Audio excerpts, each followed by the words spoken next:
The Forgotten Voice.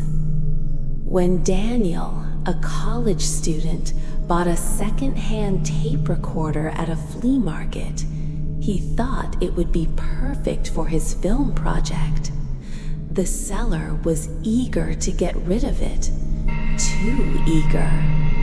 That should have been the first red flag. The first time he pressed play, there was only static. Then, beneath the crackling, a woman's voice whispered his full name. Daniel Carter. Don't go upstairs. He froze. No one should know his name on a random tape. He rewound it, played it again. This time, the voice was calmer, almost sweet, but it repeated the warning.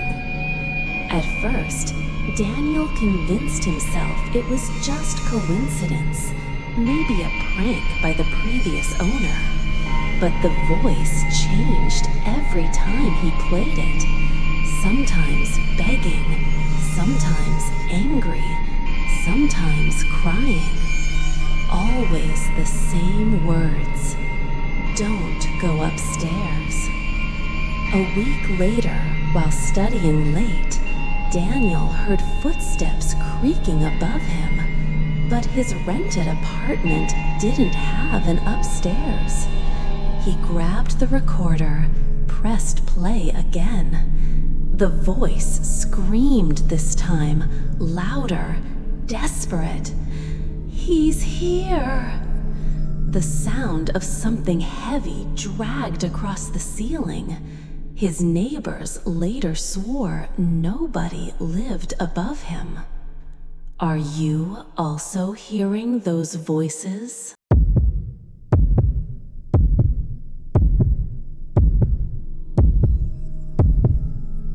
Man behind the window. It began the night I moved into my new apartment. The place was cheap, too cheap. The landlord said the last tenant left suddenly. I didn't care. I just wanted a fresh start. That first night, as I unpacked, I felt eyes on me.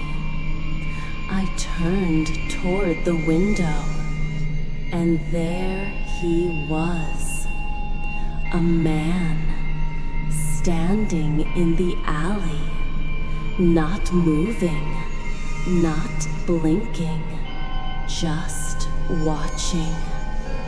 I pulled the curtains shut, but when I checked again, he was closer, right against the glass.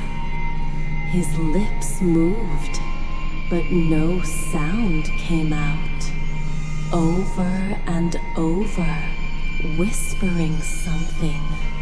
I couldn't read the words. I didn't want to. At 3 a.m., I woke to tapping, slow, steady, against the glass. When I dared to look, the window was wide open, and on the floor were wet footprints leading inside. I never saw him leave, but every night since, the tapping begins again, and I know he's waiting for me to fall asleep.